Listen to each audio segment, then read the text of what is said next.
بسم الله الرحمن الرحيم الحمد لله رب العالمين وصلى الله على سيدنا محمد وآله الطيبين الطاهرين اللهم أخرجني من ظلمات الوهم وأكرمني بنور الفهم اللهم افتح علينا أبواب رحمتك وانشر علينا خزائن علومك برحمتك يا أرحم الراحمين.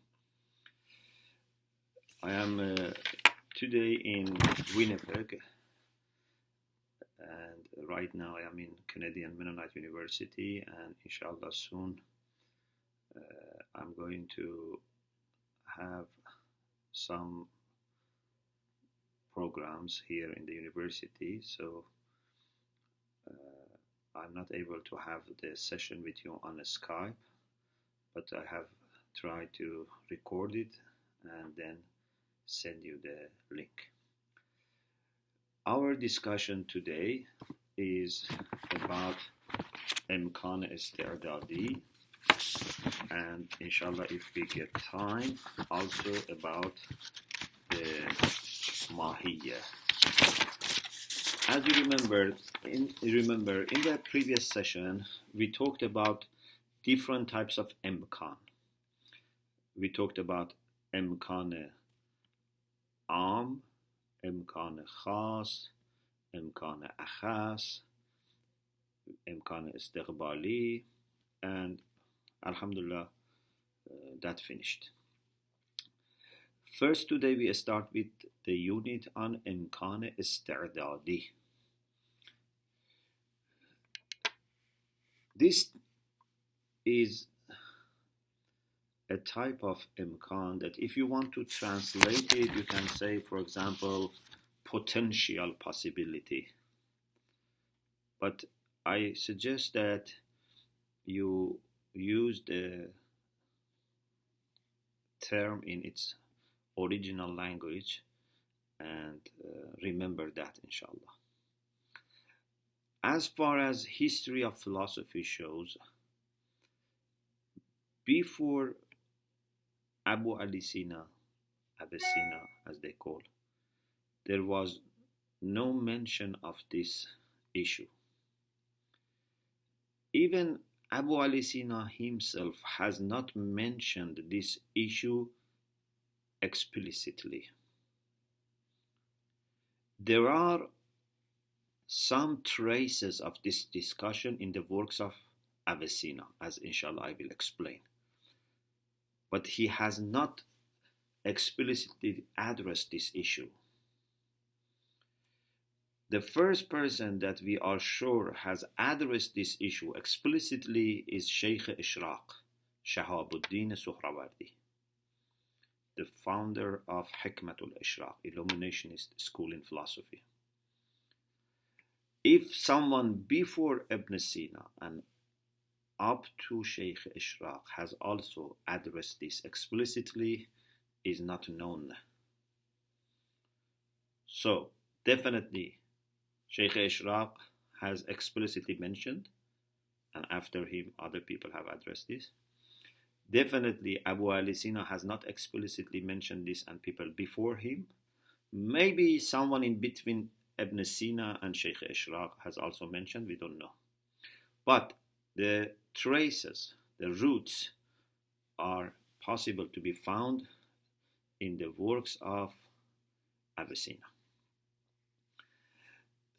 The main thing that you have to learn here is what Avicenna raised and maybe has planted this discussion among philosophers. There is a rule in philosophy, like some other rules that I used to write for you on the board. كل حادث مسبوق بقوة ومادة تحملها. كل حادث مسبوق بقوة ومادة تحملها. Every hadith, every created thing is preceded by قوة, potentiality, وَمَادَّة, a matter, philosophical matter, that carries that قوة. That قوة, that potentiality needs something to carry it. Needs a subject, a mahal. So everything which is created, everything which is hardest, like us, like animals, birds, these things that we see around us, they are all hadith, they are all created, they are preceded by non-existence. They didn't exist, then they came to existence. So anything which is hadith, before it comes to existence, is preceded by what? By quwwah, there was a potentiality for it, wa maddatin, and a matter that carries that potentiality. Okay. Ibn Sina, when he wants to discuss this issue, he says that when a hadith is not yet created, for example, we before we were created, he says we were not wajib, because if we were wajib, we were always there. We were not mumtana, impossible, because if we were mumtana, we could never be coming to existence. Right now we are existing, so we are not mumtana. So we were mumkin. Before we came into existence, we were mumkin. But what was the carrier of this imkan? What was the mahal, the place, the subject for this imkan? According to Ibn Sina, this was different from imkan al-zati. And therefore he was looking for a place for it. But it seems that this is nothing other than imkan al-zati. And this is a contingency which is an essential property of mahiyya. And mahiyya, its carrier. But Ibn Sina was not happy, or I don't know, as the book says, maybe was not clear that this is the same as imkan al-zati. Perhaps he wanted to find another thing. Anyway, this raised something in the minds of philosophers, that perhaps we have something other than imkan al-zati, which we were talking about before, as an imkan al-khas, or contingency, that mahiyya is neither existent by itself nor non-existent. It's equal with relation to existence and non-existence. Al-mahiyyatu min haythu hiya laysat illa hiya la mawjuda wa la ma'luma. This imkan is imkan al-zati. But Ibn Sina seems that wants to suggest something else also existed for mahiyya, of something which is hadith, before that hadith is created. Okay, this is the background of the discussion. Now, let us see what is the main discussion. And of course, here we talk in the way that many philosophers have mentioned imkan istidadi. There are some contemporary scholars that may have issues with this concept of imkan istidadi. I just mentioned what is the typical view and what is mentioned in the book. First, before I explain what is imkan istidadi and its difference between imkan istidadi and imkan al-zati, let us consider one example, for example. Say, for example, we have a seed of wheat, which we can plant, and it becomes ears of wheat. Or we can have zygote that gradually develops and becomes a human being. You can see that this seed of wheat has the potential of becoming something in future, which we call it, for example, wheat ears. It cannot become barley, it cannot become rice, it cannot become gold or silver. So there is a potentiality, there is something for a future reality as a potential, as a capacity, but as you can see, it's directed towards something. It's not everything. The seed of wheat cannot become everything. It can become certain things. Or human zygote can become a human being if it grows. It can be wasted, but if it grows, it can become a human being. It cannot become, for example, an animal. It cannot become gold or silver or so on and so forth. Okay. Philosophers say, please listen to this point very carefully. Philosophers say the seed of wheat has isti'dad for becoming wheat ear, or human zygote has isti'dad to become human being.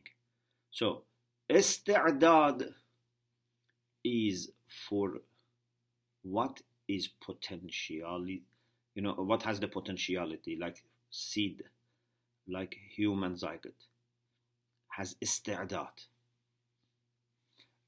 Then they say ear of wheat has imkan isti'dadi in seed of wheat. Human being has imkan isti'dadi in human zygote. So if you consider A and B, A is what you have now, which has potential for becoming something else in future, which is B. So they say A has isti'dad for becoming B, and B has in A imkan isti'dadi. B has in A imkan isti'dadi.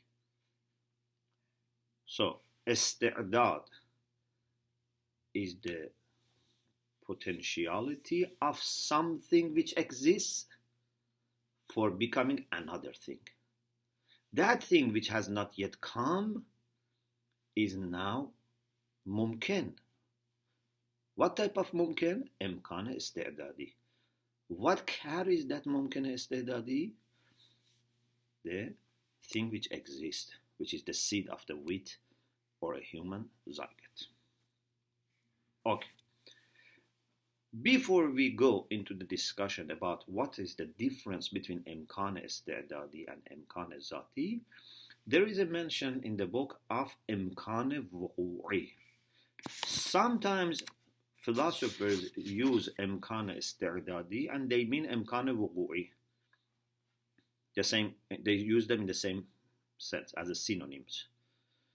So imkan wuqu'i is the same as imkan isti'dadi. Means something which has not come to existence has this imkan as a potentiality in something which exists. Means there is something that can become that thing which has not yet come to existence. Imkan wuqu'i has another meaning which is more often used, and you should know that, and that is possibility of happening, occurring. Imkan zati, which is what we have been using a lot, which is always with mahiya and never separates mahiya, is equal relation with existence and non-existence. This imkan zati is about the essence, about mahiya of something. Mumkinul wujud, in this sense, is something that can come to existence and can also not come to existence. The same kind of zati. But sometimes something may be mumkinul wujud bidhat, but there is a problem in its existence. For example, can we have a material being which is mumkin in its essence without having complete cause or part of the complete cause? For example, we need a condition, but that condition is not fulfilled. It's impossible to come to existence, although in its essence it's possible. So why, for example, suppose to have a flower, we need oxygen, we need light, we need water. If there is no oxygen, there is no air, there is no light, we cannot have flower. Why? Is there any problem in the essence of flower? Is flower mumtani'ul wujud بالذات? No, it's not mumtani'ul wujud بالذات. It's mumkinul wujud بالذات. So why it cannot come into existence? Because there is a problem in the existential side of it, not in its mahiyah. Anything which is mumkin to come into existence needs complete cause.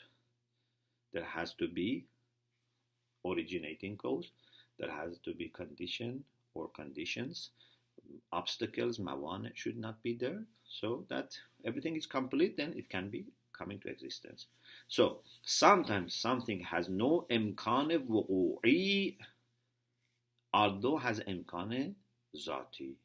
And because imkane wuqu'i is about bringing it into existence. It's not that everything which is mumkin bizat comes to existence. Conditions, everything have to be fulfilled.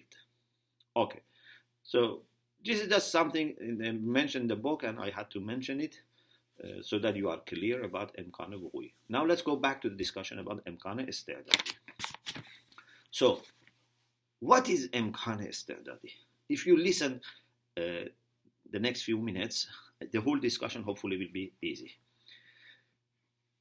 Philosophers, not all of them, but many philosophers, maybe only just few contemporary philosophers have raised, Muslim philosophers have raised, doubts about this issue.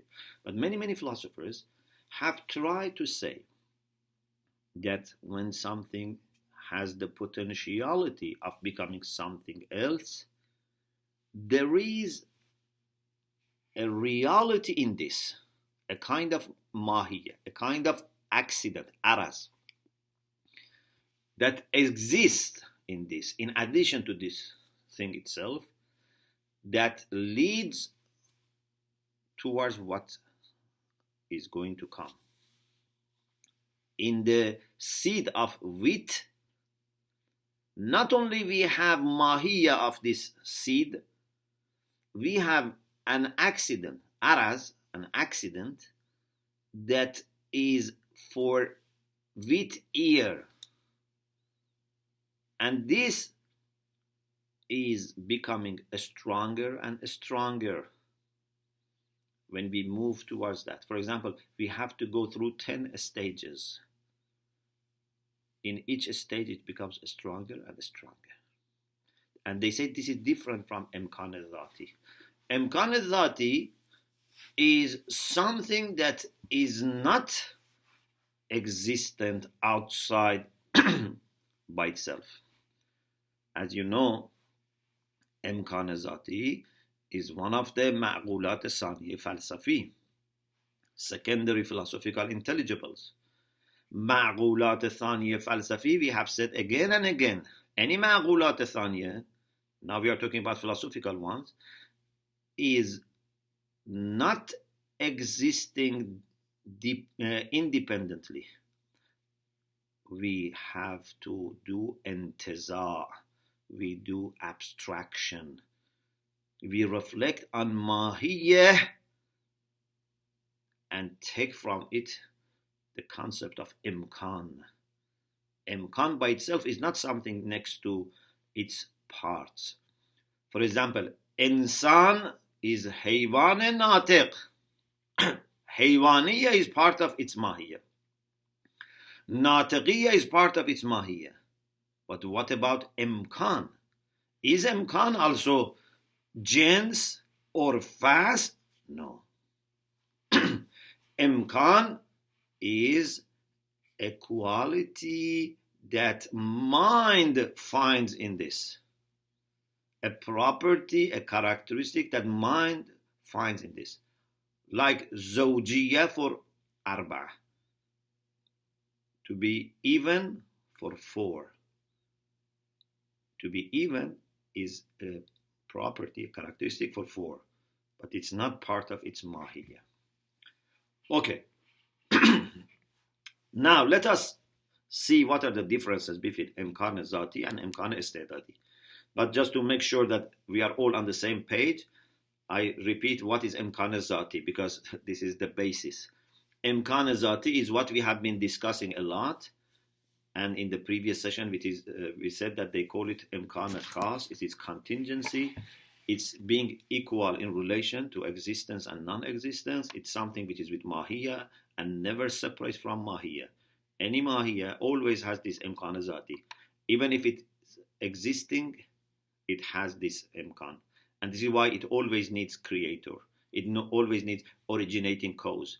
Because this never separates from something. Even after it's created, it remains mumkin in its essence. This is imkan zati, the essential possibility or contingency. Imkan istidadi is something new that some people raised it after Avicenna, after he raised that question. That something which is created, it's hadith, must be preceded by a kind of imkan, which he thought is different from imkan zati. And he was looking for a place for it. Okay, now let's see what are the differences between imkan zati and imkan istidadi. The first, imkan istidadi is by itself a mahiyya. It's araz, it's accident. But imkan zati is not mahiyya. Imkan zati is a ma'qul thaniya, a secondary intelligible. As we said, we get it through abstraction. According to those who believe in imkan istidadi, in seed of wheat there is really something separate from essence of the seed. It's araz, like color, which is araz for something, like softness, which is araz.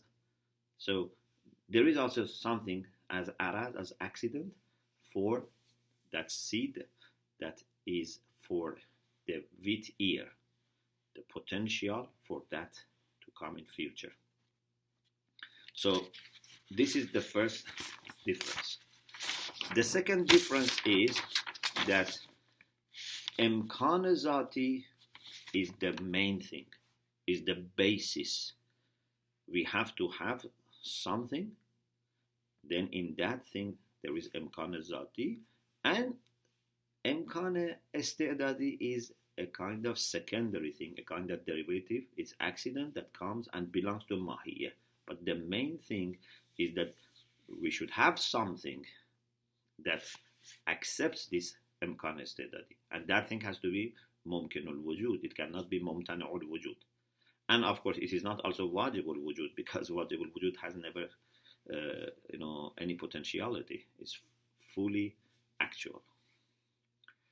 The third difference is that in imkan istidadi, one particular thing is selected or is decided or is chosen.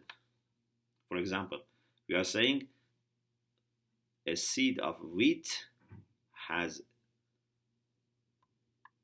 to be considered with in relation with wheat ears, and then we say there is a relation which is not between this seed and gold or silver or barley or rice or anything else. It's only between these two.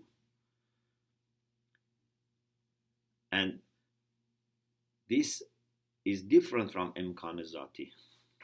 In imkan zati, there is no difference between existence or non-existence for mahiyya. It's not that mahiyya tends more towards existence and then it becomes stronger and stronger. For imkan zati, everything is and remains always equal with respect to existence and non-existence. But in Imkan Istidadi, it's not like this. One side is preferred, one side is geared or directed towards one thing. And that is, for example, to become a human being, to become a complete with ears. The fourth difference is that Imkan Istidadi can be wasted, can be damaged, can be destroyed, unlike Imkan Zati. Imkan Zati never separates Mahiyya. Whenever Mahiyya is there, if it is outside, it's with it. If it is in mind, it's with it. But Imkan Istidadi can be wasted.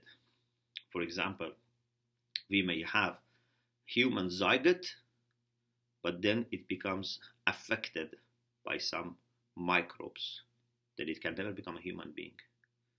Or for example, it can have a wheat seed, and then it can be affected by some bacteria, never becomes wheat ears. Or for example, can be made into flour, made into pieces. So Imkan Istidadi can be damaged, can be destroyed, unlike Imkan Zati. The other difference, the fifth difference, is that Imkan Istidadi is not with the thing which has Imkan Istidadi.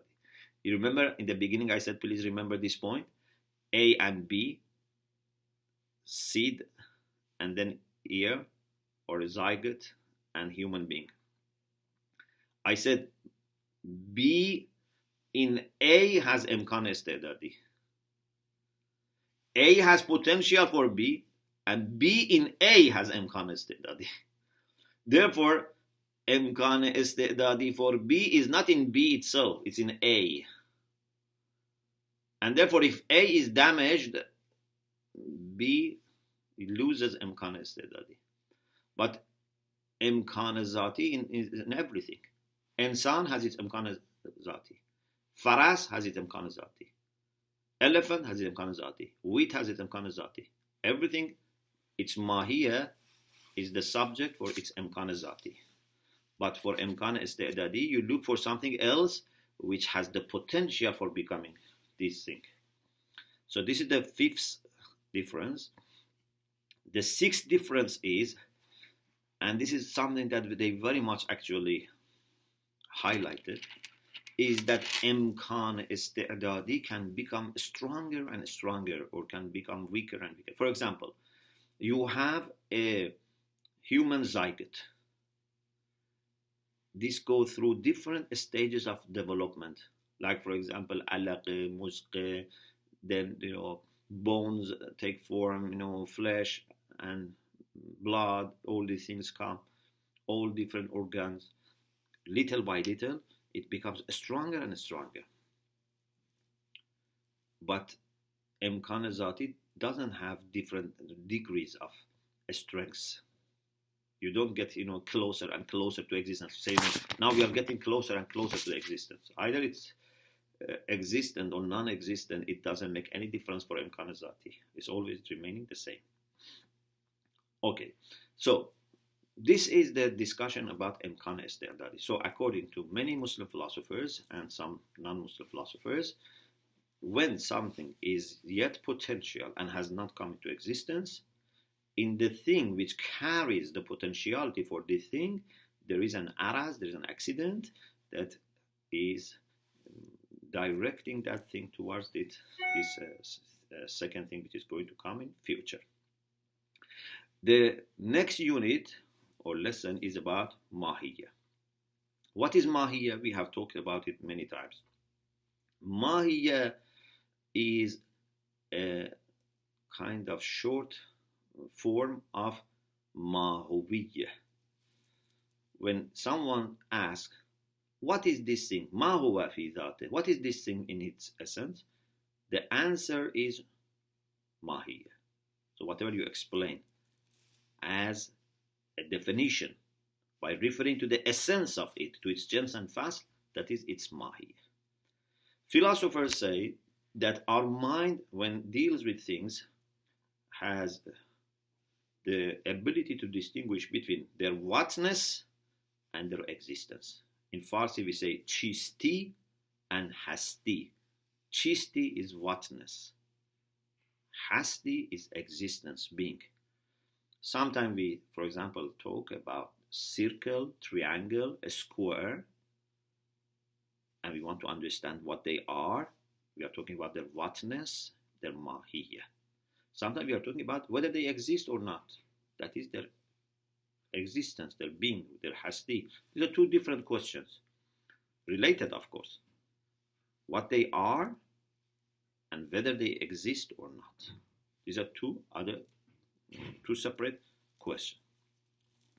Normally, the questions that we have are about whatness of the things, about existence of things, about how they are, about how much.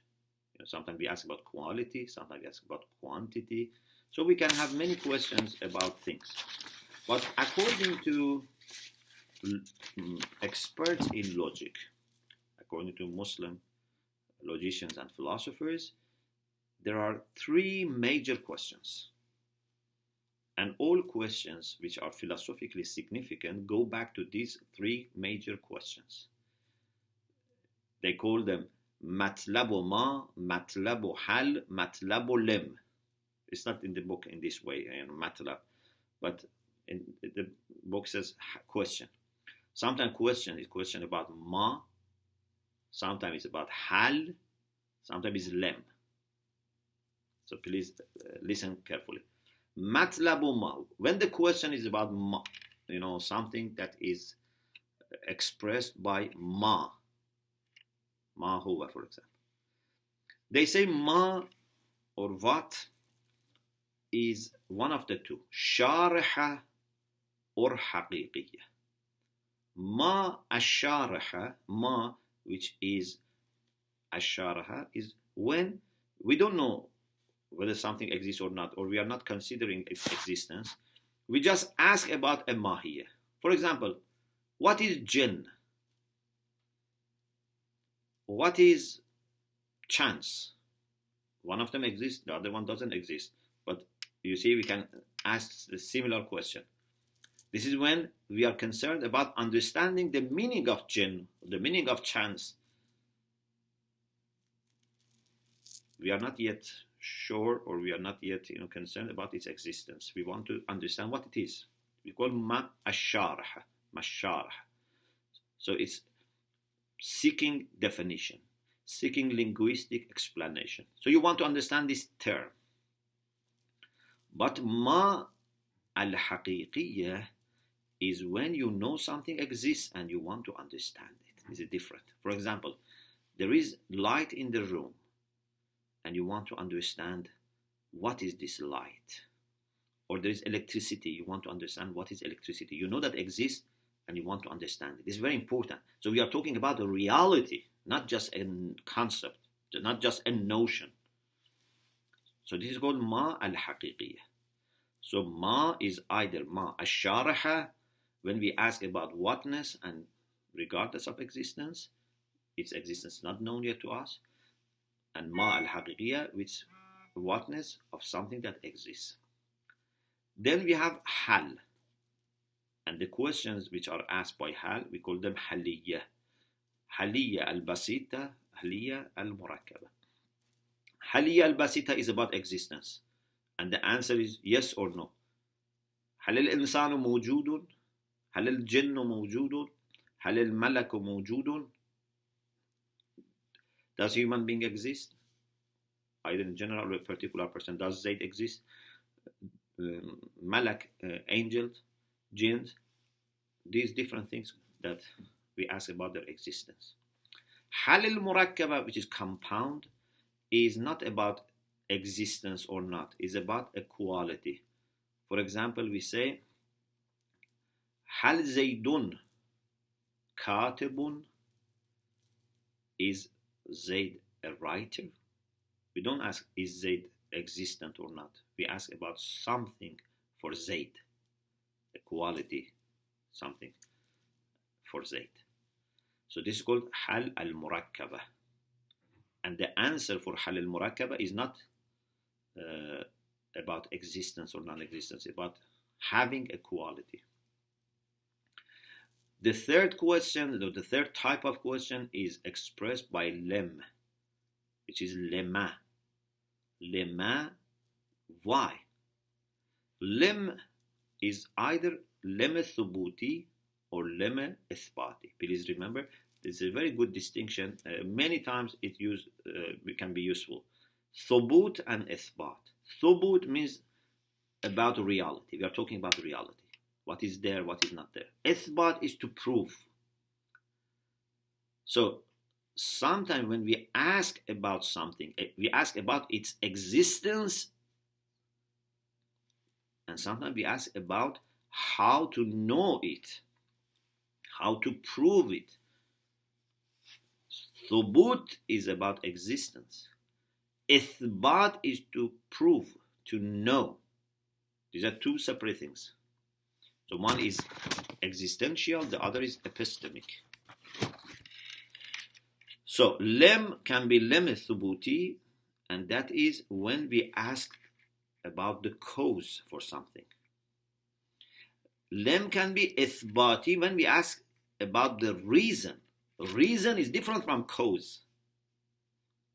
Reason is something that your mind uses to come to understand something. Cause is a reality, whether we know it or not, has produced that effect. Fire is the cause for heat, for example. How do you know that heat exists? You need reason. Okay, your reason can be referring to its cause. The reason can be by referring to its effect. It can be different. You use something to come to know this. That can be what has actually created this. That can be something that has been caused by it. For example, sometimes we see a smoke, and through a smoke we say there must be a fire. A smoke is not the cause for fire, is the effect. But I can use a smoke to come to know fire. Or we use creatures of God to prove the existence of God. This is one way of arguing for the existence of God, that we use ma'lul to prove illah. We use hadith to prove muhdith. So lem is sometimes thubuti and ask why something exists. Lem is sometimes isbati, ask how to prove, how to know something. Lem thubuti by itself is divided into two parts. Sometimes we ask about al-illa al-fa'aliyya. When I say why this exists, I want to know who created this or what created this. What was the cause or who was the cause? And sometimes the question is why, in the sense of I ask about ghaya, the purpose. So if, for example, I see a tree in the garden, apple tree in the garden, sometimes I ask, what is the cause of this? Who did this? Sometimes I ask, why? What was the purpose? So in lem of subuti, when we ask about cause, illah, we can ask about al-illa al-fa'aliyya, the originating cause, or we can ask about al-illa al-qa'iyya, which is about the end. What was the purpose? What was the aim of creating this? And lem ithbati, as I said, is asking about reason. The reason that we mention can be the cause of it. Therefore, it is both thubut and ithbat. Like, for example, when we have blood test, doctor finds that there is microbe for asthma, for example, or I don't know, a disease. By looking at that microbe, he knows the illness which is caused by it, and actually that microbe is also the cause. So the reason is the same as the cause. But sometimes it's not like this. Like, for example, I said, we see the smoke and then we use it as a reason to know that there is fire. But smoke is not the cause of the fire. It's vice versa. So, واسطه إثبات, what acts as the middle term, as the middle, had the wasat as a middle, term in the deduction, that can be cause or can be not cause, can be effect, for example. If it is the cause, then you have the agreement. You have wasatiyya thubut and wasatiyya ithbat. Reason and cause become the same. But sometimes reason is not the cause, reason is the effect. Okay. Now, when we talk about mahiyya, the question is ma'i haqiqiyya. Something that is existent and we want to understand its mahiyya. We are talking about a reality, not just a notion in mind. And for philosophers, this has been very, very important to know mahiyya. So when they wanted to understand the world, they developed this system of maqulat, not ma'aqulat, maqulat, categories. And as you know, from time of Greek philosophers, they were dividing all the categories into substance, jawhar, and araz, accident. Araz are 9, and jawhar is 1. But jawhar in itself becomes 5, but those are subtypes. So 9 jawhar and 9 accident becomes 10. 10 categories. Maghulat ashr, 10 categories.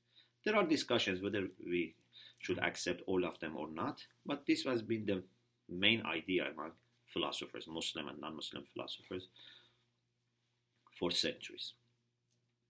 So philosophers tried to understand and analyze mahiyat of things in the world. Of course, this is all about mumkinat. Mumkin has mahiyat. Mumkinat, so that they can understand them better. And mahiyat can be zati, essential, can be arazi. Zati is about their essence, like what is insan, its essence. Haywaniya, natiqiyat, haywan by itself, of course, can be analyzed further. Jism namiya, hassas, mutaharrika bil irada. But sometimes we are talking about accidents. For example, to be a writer, to be tall, these are accidents for mahiyya. So sometimes we are talking about zatiyat, about essential properties, and sometimes we are talking about accidental properties. Okay, this is the discussion about mahiyya. So alhamdulillah, we managed to finish 2 lessons today, and inshallah we continue next week. Inshallah, please remember us in your du'as and pray, inshallah, this trip, inshallah, would go very well. Iltimasa du'a. Alhamdulillah Rabbil Alamin.